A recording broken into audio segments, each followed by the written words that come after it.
Hello friends, स्वागत है आप सभी का आपके अपनी यूट्यूब चैनल ऑनलाइन पढ़ाई में। फ्रेंड्स, हम लोग आर ओ का पेपर डिस्कस करते आ रहे थे, जिसमें हम लोगों ने क्वेश्चन नंबर 50 तक डिस्कस कर लिए थे पिछली वीडियो में। आज हम लोग उसी पेपर को आगे बढ़ाते हैं। 2016 का जो जीएस पेपर था उसको हम लोग सॉल्व कर रहे थे, आर वाला। तो आज उसी पेपर को हम लोग इस वीडियो में आगे करने वाले हैं सॉल्व। तो सबसे पहले आप लोग जुड़ जाइएगा, और अगर वॉइस क्लियर आ रही हो तो कमेंट बॉक्स में यस करके भेज दीजिएगा, ठीक है। तो शुरू करते हैं आज की अपनी इस वीडियो को। उससे पहले अगर आप हमारे चैनल पर नए हो तो चैनल को सब्सक्राइब करना ना भूलें, साथ ही बेल आइकन भी प्रेस कर लें ताकि इसी प्रकार के लेटेस्ट नॉलेजेबल वीडियो आप तक जल्दी से जल्दी पहुंच सके। और हाँ, इस वीडियो को ज़्यादा से ज़्यादा लोगों तक शेयर करें, और इसमें इस समय आपको थोड़ा सा जो है सपोर्ट दिखाने का कोशिश करें या सपोर्ट करें, ठीक है। क्योंकि इसी समय अगर आप सपोर्ट करते हैं तो हम आपके लिए और अच्छे से अच्छे वैल्यूएबल जो वीडियो रहेंगे आपके लिए आर ओ के लिए, वो लेकर आने की कोशिश करेंगे। तो थोड़ा सा ज़्यादा से ज़्यादा सपोर्ट करें, और चैनल को सब्सक्राइब करना ना भूलें अगर आप चैनल पर नए हो। तो आइए बिना किसी देरी के हम लोग आज की अपनी इस वीडियो को शुरू करते हैं, क्योंकि आपका समय बचाना ही हमारा मुख्य मकसद होता है, उद्देश्य होता है, तो शुरू करते हैं आज के अपने 51 नंबर क्वेश्चन से। वर्ष 2005 में द्वितीय प्रशासनिक सुधार आयोग किसकी अध्यक्षता में बनाया गया था?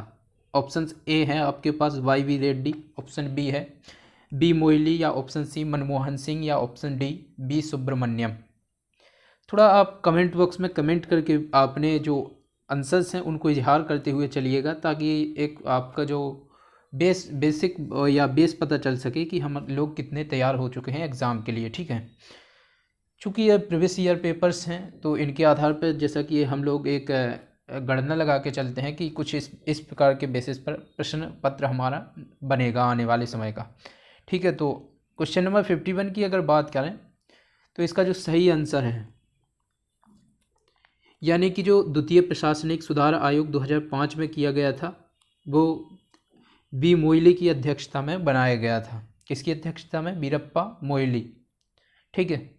अगले प्रश्न की बात करें, मानोदय काव्य की रचना की थी किसने? मानसह ने, या शंभू प्रसाद बहुगुणा ने, या मेधाकर ने, या भरत कवि ने, ठीक है।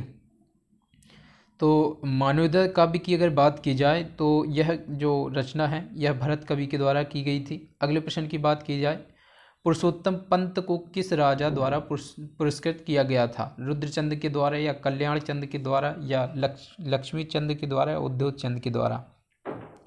तो पुरुषोत्तम पंत की अगर बात की जाए तो इनको जो है रुद्रचंद के द्वारा पुरस्कृत किया गया था, ठीक है। अगले प्रश्न की बात की जाए, मुक्तेश्वर व बैक्टीरियोलॉजी प्रयोगशाला की स्थापना का श्रेय किसे दिया जाता है? आपके पास ऑप्शंस हैं जेडी एडवर्ड को, या डॉक्टर अल्फ्रेड लिंगार्ड को, या फिर ऑप्शन सी है आपके पास AW सिल्टाटन को, या option D professor Robert Kock को। तो मुक्तेश्वर में बैक्टीरियोलॉजी प्रयोगशाला की स्थापना की अगर बात की जाए तो डॉक्टर अल्फ्रेड लिंगार्ड को यह श्रेय दिया जाता है, ठीक है। बेसिकली हम लोग एक प्रश्न पत्र सॉल्व कर रहे हैं तो इसको डिटेल में डिस्कस करने का कोई मतलब नहीं बनता, ठीक है। अगर जहाँ ज़रूरत होगी वहाँ पर हम लोग वैसे पिछली वीडियो में ही डिस्कस करते आ रहे हैं, जहाँ ज़रूरत होती है वहाँ पर ज़्यादा डिस्कस कर देते हैं, नहीं तो हम लोग सीधा प्रश्न पत्र की भांति इसको सॉल्व करते हुए चल रहे हैं, ठीक है। अगले क्वेश्चन की बात की जाए तो निम्नलिखित नदी युग्मों में से कौन सम्मिलित नहीं है? सरयू पनार से सम्मिलित है या नहीं? काली गौरी गंगा से सम्मिलित है या नहीं? विष्णु गंगा धौली या पूर्व की गंगा से जो है सम्मिलित है या नहीं? या भागीरथी जड़ा गंगा से सम्मिलित है या नहीं? यानी कि ये एक प्रकार से सम्मिलित नहीं है, चूज करना है। तो इसकी अगर बात की जाए, जो काली गंगा है वो गौरी गंगा से सम्मिलित है, और भागीरथी जड़गंगा से सम्मिलित है। विष्णु गंगा धौली गंगा या धौली पूर्वा गंगा से सम्मिलित है, लेकिन जो सरयू है वो पनार से सम्मिलित नहीं है। तो इस क्वेश्चन का जो राइट आंसर बन जाता है वो है ए, ठीक है। अगले प्रश्न की बात की जाए, उत्तराखंड में भाबर पेटी में निम्न में से किस प्रकार की जलवायु दशाएं हैं? तो उत्तराखंड में भाबर पेटी की जलवायु दशाओं की अगर बात की जाए तो आपके पास ऑप्शन है अल्पाइन, उपोष्ण, या उष्ण, या शीतोष्ण। तो उत्तराखंड में भाबर पेटी की अगर बात की जाए तो यहाँ पर जो है उपोष्ण प्रकार की वायु या जलवायु दशाएं पाई जाती हैं, ठीक है। अगले प्रश्न की बात की जाए तो उत्तराखंड में निम्नलिखित में से कौन सा पर्वत श्रेणी सीमांत भ्रंश और मुख्य मध्यवर्ती भ्रंश के बीच में स्थित है? शिवालिक श्रेणी, लघु हिमालय या महान हिमालय या टेथिज हिमालय? कमेंट बॉक्स में कमेंट करके आंसर भेजिएगा। अगर बात की जाए यहाँ के पर्वत की, तो जो है उत्तराखंड में निम्नलिखित में से कौन सी पर्वत श्रेणी जो है मुख्य सीमांत भ्रंश और मुख्य मध्यवर्ती भ्रंश के बीच में स्थित है? वो है लघु हिमालय। अगले प्रश्न की बात की जाए, उत्तराखंड में अट्टा और बट्टा क्या था? उत्तराखंड में अट्टा और बट्टा क्या था? सामाजिक विश्वास, विवाह प्रथा या संस्कार या धार्मिक उत्सव? तो उत्तराखंड की अगर बात की जाए तो उत्तराखंड में जो अट्टा बट्टा है यह एक विवाह व्यवस्था थी, जिसे हम लोग विवाह प्रथा भी कह सकते हैं। ठीक है, अट्टा बट्टा कहाँ? उत्तराखंड में एक प्रसिद्ध विवाह प्रथा है। अब अगर बात की जाए विवाह प्रथा की, अगर यहाँ बात हो ही गई है तो जो दूध लौटावा एक प्रकार की विवाह प्रणाली है, यह किस जनजाति में प्रचलित है? ये आपको कमेंट बॉक्स में कमेंट करके भेजना है। कौन सी दूध लौटावा? ठीक है, कमेंट बॉक्स में इसको आपको कमेंट करके भेजना है। अगले प्रश्न की बात की जाए तो उत्तराखंड के किस मेले में मछली मारने की परंपरा है? मौड़ मेला या चैत्री मेला या गेंदी मेला या स्यालदे बिखौती मेला? तो उत्तराखंड के किस मेले में जो मछली मारने की प्रक्रिया है वो उसकी अगर बात की जाए तो वो है मौड़ मेला। मौड़ मेला एक उत्तराखंड का प्रसिद्ध जो है मेला है, वहाँ पर मछली मारने की परंपरा आयोजित की जाती है। चौफुला क्या है? चौफुला की अगर बात की जाए तो आपके पास ऑप्शंस हैं तहसील या लोकवाद्य या नृत्य या पवित्र स्थल। चौफुला क्या है? कमेंट बॉक्स में कमेंट करके बताइएगा। चौफुला की अगर बात की जाए, इसका जो सही आंसर है वो है नृत्य।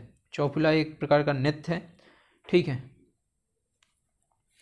अब आपको जो है, अगर आप उत्तर प्रदेश से संबंधित हैं तो आपको जो है उत्तर प्रदेश के प्रमुख लोक नृत्य, कौन से नृत्य? लोक नृत्य कमेंट करके भेजना है। ठीक है, अगले प्रश्न की बात की जाए तो अगला हमारे पास प्रश्न है, वर्ष 2011 की जनगणना के अनुसार उत्तराखंड राज्य के जो न्यूनतम साक्षरता दर वाले जिले में कौन शामिल था? ठीक है, उत्तरकाशी में या टिहरी गढ़वाल में या हरिद्वार में या ऊधम सिंह नगर में? तो 2011 की जनगणना के अनुसार उत्तराखंड राज्य में न्यूनतम साक्षरता दर किस जिले में थी? यानी कि न्यूनतम साक्षरता दर जो थी कौन से जिले में थी? उत्तराखंड के। तो इसकी अगर सही आंसर की बात की जाए तो वो थी ऊधम सिंह नगर में। ऊधम सिंह नगर में वर्ष 2011 की जनगणना के अनुसार उत्तराखंड राज्य में सबसे न्यूनतम साक्षरता दर वाला जिला था। ठीक है, अगले प्रश्न की बात की जाए तो अगला जो हमारे पास प्रश्न है वो है, वर्ष 2011 की जनगणना के अनुसार उत्तराखंड राज्य का जो लिंगानुपात है वो क्या था? ऑप्शन ए 932 या ऑप्शन बी 951 या ऑप्शन सी 956 या ऑप्शन डी 963। तो वर्ष 2011 की जनगणना के अनुसार उत्तराखंड राज्य के लिंगानुपात की अगर बात की जाए तो वो था 963।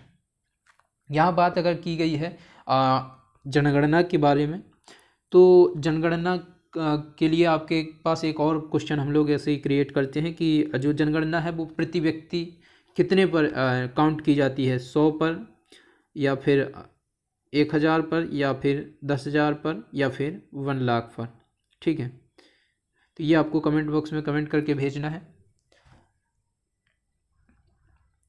कि जो जनगणना है वो प्रति व्यक्ति या प्रति कितने प्रति पर की जाती है तैयार। ठीक है, अगला प्रश्न है, उत्तराकाशी का प्राचीन नाम क्या था? उत्तराकाशी का प्राचीन नाम क्या था? सुदर्शन क्षेत्र या बाराहाट या लक्षेश्वर या बाड़ावर्त? तो उत्तराकाशी के प्राचीन नाम की अगर बात की जाए तो वह था बाराहाट। अगला प्रश्न है, गढ़वाल रेजिमेंट का मुख्यालय कहाँ स्थित है? चक्राता, रानीखेत या देहरादून या लैंसडाउन? तो गढ़वाल की अगर बात की जाए, गढ़वाल रेजिमेंट की, तो इसका जो मुख्यालय है वो है लैंसडाउन में स्थित है। कार्तिकेयपुर वंश का संस्थापक था कौन? ललित सूर देव या भूदेव या बसंतन या फिर कल्याण राजदेव? तो अगर बात की जाए कार्तिकेयपुर वंश के संस्थापक की, तो जो कार्तिकेय वंश था उसका जो संस्थापक था वो था बसंतन। अगले प्रश्न की बात की जाए, 1869 में स्थापित कुमायूं गवर्नमेंट गार्डन का प्रथम अधीक्षक था कौन? क्रो या नॉर्मल गिल या R.D. फोर्डम या J.G. बर्न्स? तो क्वेश्चन नंबर 66, यानी कि 1869 में स्थापित कुमायूं गवर्नमेंट का गार्डन का प्रथम जो अधीक्षक था वह था नॉर्मल गिल। नॉर्मल गिल जो इसका जो है प्रथम अधीक्षक था। अगले प्रश्न की बात की जाए, उत्तराखंड के पर्वतीय भाग में ग्रामीण जनसंख्या की आजीविका का प्रमुख स्रोत क्या है? बागवानी या पर्यटन, कृषि व पशुपालन एवं कृषि व व्यापार। तो अगर बात की जाए उत्तराखंड के पर्वतीय भागों में ग्रामीणों की जो बेसिकली जनसंख्या की आजीविका का प्रमुख स्रोत होता है वह होता है कृषि और पशुपालन के द्वारा। ठीक है। अगले प्रश्न की बात की जाए, जनसंख्या का गणितीय घनत्व होता है संपूर्ण भूमि और कुल जनसंख्या के बीच का अनुपात, संपूर्ण ग्रामीण भूमि और कुल जनसंख्या के बीच का अनुपात, या ऑप्शन सी संपूर्ण भूमि कृषि भूमि और कुल ग्रामीण जनसंख्या के बीच का अनुपात, या संपूर्ण भूमि और कुल ग्रामीण जनसंख्या के बीच का अनुपात। तो जनसंख्या के गणितीय घनत्व की अगर बात की जाए तो इसका जो सही आंसर है संपूर्ण भूमि और कुल जनसंख्या के बीच का जो अनुपात है उसको हम लोग गणितीय घनत्व कहते हैं। Option A is correct answer. अगले प्रश्न की बात की जाए, निम्नलिखित में से कौन सा भारत का एक दक्षिणतम बिंदु है? इंदिरा पॉइंट, या इंदिरा बिंदु, या शास्त्री पॉइंट, या मोदी बिंदु, या राम बिंदु। तो अगर बात की जाए भारत का दक्षिणतम बिंदु, तो भारत का जो दक्षिणतम बिंदु है वो है इंदिरा पॉइंट।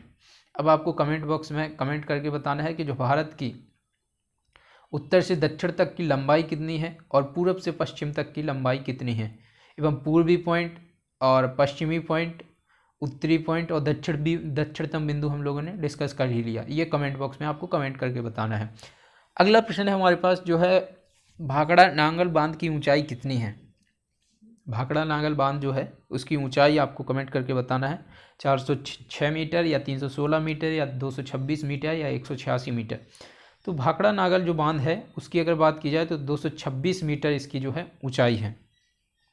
ये कहाँ पर पड़ता है ये आपको कमेंट बॉक्स में कमेंट करके बताना है। जनगणना 2011 के अनुसार किस राज्य की जनसंख्या सर्वाधिक है? उत्तर प्रदेश की, बिहार की, या पश्चिम बंगाल की, या केरल की? जनगणना 2011 के अनुसार अगर बात की जाए तो उत्तर प्रदेश की सबसे ज़्यादा जनसंख्या है। ठीक है, 2011 के जनगणना के अनुसार। अगले प्रश्न की बात की जाए तो अगला जो प्रश्न है, सुंदरबन डेल्टा कौन से पेड़ के लिए प्रसिद्ध है? रोजवुड के लिए, या साल के लिए, या सुंदरी के लिए, या शीशम के लिए? तो जो रेडबन डेल्टा है एक विशेष पेड़ के लिए जाना जाता है। वो पेड़ कौन सा है उसकी अगर बात की जाए तो वह है सुंदरी पेड़। ठीक है। अगले प्रश्न की बात की जाए तो निम्नलिखित में से कौन सा ज्वालामुखी सतही प्लेट के मध्य में घटित होता है? माउंट फुजियामा, या माउंट सेल्सन, या कारकोटोवा, या माउंट किलिमंजारो? आप लोग कमेंट बॉक्स में कमेंट करके बताइएगा। तब तक एक बार हम वॉइस चेक कर ले रहे हैं क्लियर आ रही है या नहीं।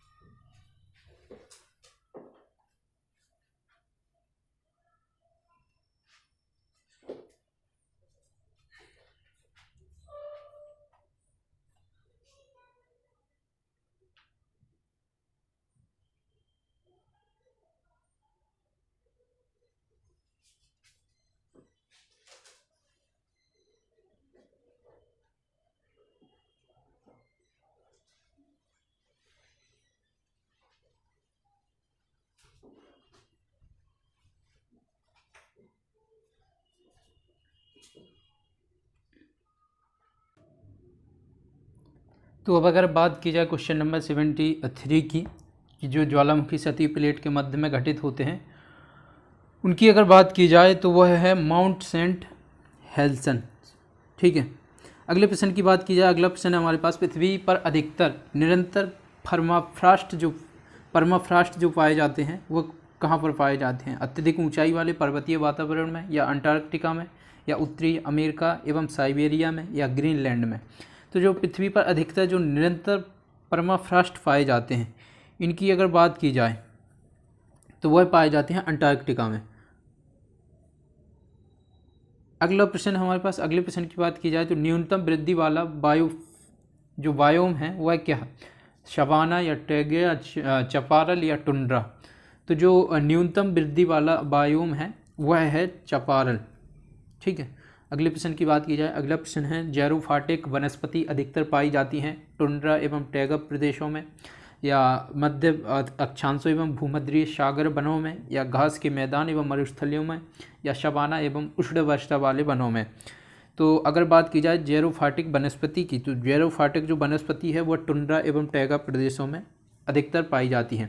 अगले प्रश्न की बात की जाए तो अगला प्रश्न है, निम्नलिखित में से कौन सा बायोम प्राय मरुस्थलीय या मरुस्थलीयकरण का कारण है? उष्णकटिबंधीय घास के मैदान, या भूमध्य सागरीय वन, या पर्वत, या बोरियल वन।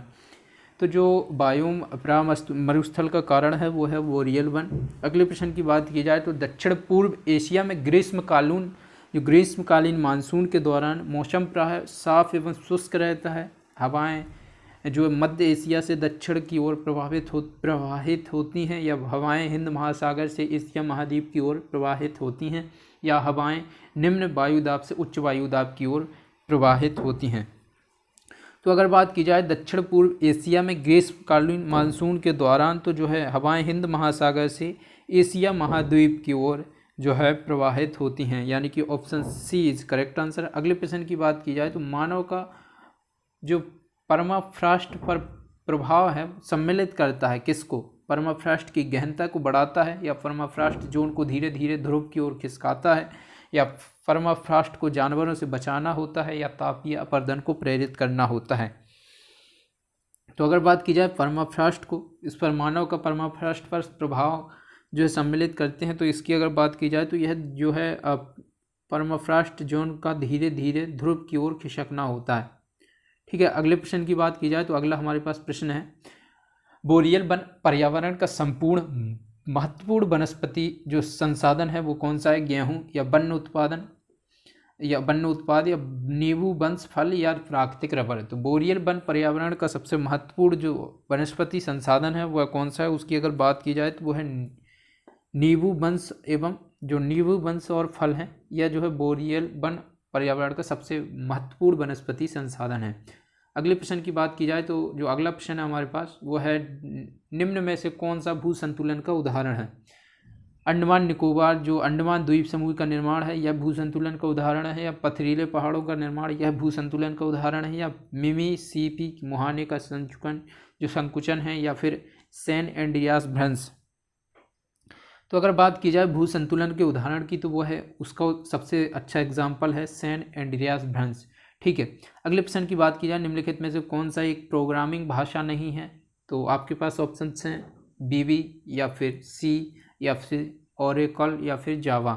तो जो एक प्रोग्रामिंग भाषा नहीं है उसकी अगर बात की जाए तो वह है ओरेकल। ठीक है, ओरेकल एक प्रोग्रामिंग भाषा नहीं है। अगले प्रश्न की बात की जाए तो मेमोरी और एएलयू के मध्य डाटा का जो अंतरण कराती है उसे क्या कहा जाता है? रोम, या इंटरनेट, या कंट्रोल यूनिट, या रैम। तो इसकी अगर बात की जाए तो जो हमारे पास एएलयू होता है, उसकी बात की जाए तो इसके मध्य जो डाटा अंतरण कराने का कार्य करता है वो करता है कंट्रोल यूनिट यानी कि सीयू। ठीक है, अगले प्रश्न की बात की जाए, अगला हमारे पास प्रश्न है, निम्न में से किसे कंप्यूटर का मस्तिष्क कहा जाता है? तो मॉनिटर को, या माउस को, या कीबोर्ड को, या फिर सीपीयू को। तो ऑब्वियसली बात है, ये एक नॉर्मल सा प्रश्न था जो पूछा गया था 2016 के जीएस पेपर में। कंप्यूटर का मस्तिष्क जो है सीपीयू को कहा जाता है। अगले प्रश्न की बात की जाए, जो टीसीपी है इसका अर्थ क्या होता है? टेक्स्ट कंट्रोल प्रोटोकॉल, या फिर ट्रांसमिशन कंट्रोल प्रोटोकॉल, या फिर जो है ट्रांसमिशन कम्युनिकेशन प्रोटोकॉल, या फिर ट्रांसमिशन कैलिब्रेटेड प्रोटोकॉल। तो जो टीसीपी है इसके अर्थ की अगर बात की जाए तो यह ट्रांसमिशन कंट्रोल प्रोटोकॉल होता है, यानी कि option B is correct answer. अगले प्रश्न की बात की जाए, .html का एक उदाहरण है डोमेन का, डेटाबेस का, या प्रोटोकॉल का, या फिर फाइल एक्सटेंशन का। तो जो .html है इसकी अगर बात की जाए तो यह एक फाइल एक्सटेंशन का उदाहरण होता है। अगले प्रश्न की बात की जाए, सामान्यतः www वेब पेज जो पेजेस हैं वो विकसित होते हैं कहाँ पर? URL पर, या फिर HTML पर, या फिर IRS पर, या फिर FTP पर। तो जो www पेजेस होते हैं इनकी अगर बात की जाए तो यह जो है बेसिकली URL पर विकसित होते हैं। अगले प्रश्न की बात की जाए तो एक निब्बल बराबर कितने बिट्स होता है? तो एक निब्बल बराबर बात की जाए तो 4 बिट्स होता है, 4 बिट्स बराबर एक निब्बल बनता है। ठीक है, तो जो कितने जीबी बराबर कितने जीबी मिलकर एक टीबी का निर्माण करेंगे। ठीक है, ये आपको कमेंट बॉक्स में कमेंट करके बताना है। राउटर किस प्रकार की युक्ति है, आगत, निर्गत या फिर तंत्रजाल या टेलीनेट। तो जो राउटर है इसकी अगर बात की जाए तो यह एक प्रकार का तंत्रजाल यानी कि नेटवर्किंग युक्ति है। ठीक है, कंप्यूटर विषाणु यानी कि कंप्यूटर जो वायरस है वो प्रभावित करता है किसको, वायरस सॉफ्टवेयर को या फिर हार्डवेयर को या कंप्यूटर भाषा को या उपरोक्त में से कोई नहीं। तो जो कंप्यूटर विषाणु यानी कि यहाँ पर विषाणु हिंदी में लिखा गया है लेकिन यहाँ पर वायरस होना चाहिए। ठीक है, जो कंप्यूटर के वायरस होते हैं उनकी अगर बात की जाए तो यह सॉफ्टवेयर को प्रभावित करते हैं, यानी कि ऑप्शन ए करेक्ट आंसर। अगले प्रश्न की बात की जाए, हमारे पास जो अगला प्रश्न है वो है किस सातवाहन राजा ने स्वयं एक ब्राह्मण की उपाधि धारण की थी। यज्ञ श्री सातकर्णी या सातकर्णी या गौतमी पुत्र सातकर्णी या वशिष्ठी पुत्र सातकर्णी। ठीक है, तो यह एक सातवाहन जो राजवंश था वैदिक काल के समय ही समकालीन था उसके, तो उस समय जो है सातवाहन वंश में एक जो राजा था उसने ब्राह्मण की उपाधि धारण की थी। वह कौन सा राजा था उसकी अगर बात की जाए तो वह था Gautamiputra Satakarni. Option C is correct answer. अगले प्रश्न की बात की जाए, वैदिक काल में बलि शब्द का अर्थ क्या है, बलिदान, बैल या अनुवांशिकी या प्रजा द्वारा शासक को दी गई भेंट। तो वैदिक काल की अगर बात की जाए तो वैदिक काल में एक प्रसिद्ध शब्द था बलि। यह जो है प्रजा द्वारा राजा को दी गई, जो प्रजा द्वारा शासक को दी गई जो है भेंट बलि कहलाती थी। अगले प्रश्न की बात की जाए, कौन से बौद्ध ग्रंथ से, यानी कि गौतम बुद्ध का जो बौद्ध ग्रंथ है 16 महाजनपद का उल्लेख मिलता है। ठीक है, कितनी महाजनपद का, 16 महाजनपद पर। अगुंतर निकाय से या महावंश से या दीघ निकाय से या महावज्ञ से। तो जो बौद्ध ग्रंथ है अगुंतर निकाय उससे 16 महाजनपद का जो है उल्लेख मिलता है। और अगर बात की जाए, यहाँ पर बात की गई है बौद्ध धर्म की, और अगर जैन धर्म की बात की जाए, जैन धर्म की कौन सी पुस्तक से जो है हमें 16 जनपदों का उल्लेख मिलता है वो आपको कमेंट करके बताना है। और उसके साथ साथ ही जो 16 महाजनपद पर कितने शासकों ने राज्य किया वो आपको कमेंट करके बताना है। ठीक है, अब अगर आपकी हेल्प के लिए अगर बता दें कि 16 महाजनपद थी उन पर 7 शासकों ने शासन किया, उनमें से कौन कौन से थे ये आपको कमेंट करके बताना है। ठीक है, उनका क्रम किस प्रकार से था। ठीक है, अगले प्रश्न की बात की जाए तो बुलंद दरवाज़ा किसके द्वारा बनवाया गया था। बुलंद दरवाज़ा किसके द्वारा बनवाया गया था, अकबर के द्वारा, जहांगीर के द्वारा या शाहजहां के द्वारा या बाबर के द्वारा। तो बुलंद दरवाज़ा जो है अकबर के द्वारा निर्माण किया गया था। जब जो है कब, अकबर के द्वारा 1602 में जब वह गुजरात विजय के दौरान लौट कर आ रहा था तो इसने बुलंद दरवाज़ा का गुजरात जीत के खुशी में जो है बुलंद दरवाज़ा का निर्माण करवाया था। अगले प्रश्न की बात की जाए तो निम्नलिखित में से किस शासक ने भारत में सर्वप्रथम इक्ता प्रारंभ किया था, इल्तुतमिश ने या बलबन ने या अलाउद्दीन खिलजी ने या रजिया ने। तो अगर बात की जाए इक्ता की तो इक्ता जो है सर्वप्रथम इल्तुतमिश के द्वारा प्रारंभ किया गया था। ई से इक्ता, ई से इल्तुतमिश। ठीक है, याद करके रखिएगा। अगले प्रश्न की बात की जाए तो भारत में मनसबदारी जो व्यवस्था थी वो किसने प्रारंभ की थी, शाहजहां ने, जहांगीर ने या अकबर ने और औरंगजेब ने। तो जो मनसबदारी व्यवस्था थी इसको प्रारंभ करने की अगर बात की जाए तो यह अकबर ने की थी। अब मनसबदारी व्यवस्था थी क्या ये आपको कमेंट करके बताना है। ठीक है, जिससे आप थोड़ा अगर ना नॉलेज हो तो गूगल करके सर्च करके जो है कमेंट करके बता सकते हैं कि जो मनसबदारी व्यवस्था थी वो क्या थी। ठीक है, अगले प्रश्न की बात की जाए तो कबीर का जो पालन पोषण एक मुस्लिम जुलाहे ने किया था उसका नाम क्या था, रहीम, रामानंद या नीरू या चैतन्य। ये आपका आई होप क्वेश्चन गलत नहीं होना चाहिए। ठीक है, तो जो कबीर का पालन पोषण किया था वो नीरू नामक मुस्लिम जुलाहे ने किया था। ठीक है, अगले प्रश्न की बात की जाए चौखम्बा सिद्धांत के अग्रणीय सिद्धांतकार कौन थे। तो जो चौखम्बा सिद्धांत के अग्रणीय सिद्धांतकार थे वह थे राम मनोहर लोहिया। ठीक है, अगले प्रश्न की बात की जाए बहावी आंदोलन का मुख्य उद्देश्य क्या था, अंग्रेज़ों से अच्छे संबंध स्थापित करना या इस्लाम का शुद्धिकरण करना या फिर अंग्रेजी शिक्षा का समर्थन करना या सामाजिक सुधारों का विरोध करना। तो जो बहावी आंदोलन था इसकी अगर बात की जाए तो यह 1828 में किया गया था। 1828 का बहावी आंदोलन था और इसमें जो है सामाजिक सुधारों का जो है विरोध करना था। जैसे सामाजिक सुधारों में उस समय जो अंग्रेज एक सामाजिक में सुधार कर रहे थे, बलि प्रथा का अंत और जो है बाल विवाह प्रथा का अंत, तो इस प्रकार की सुधारों का जो है विरोध किया जा रहा था उस समय के समाज के द्वारा। यानी कि जो वहाबी आंदोलन था वो सामाजिक सुधारों का विरोध में था। ठीक है, तो ये इसका सही आंसर बनता है। अगले प्रश्न की बात की जाए तो निम्न में से किस समाज या धार्मिक आंदोलन ने दलित वर्ग के संबंध में आवाज़ उठाई है? ब्रह्म समाज ने, या प्रार्थना समाज ने, या आर्य समाज ने, या सत्यशोधक समाज ने?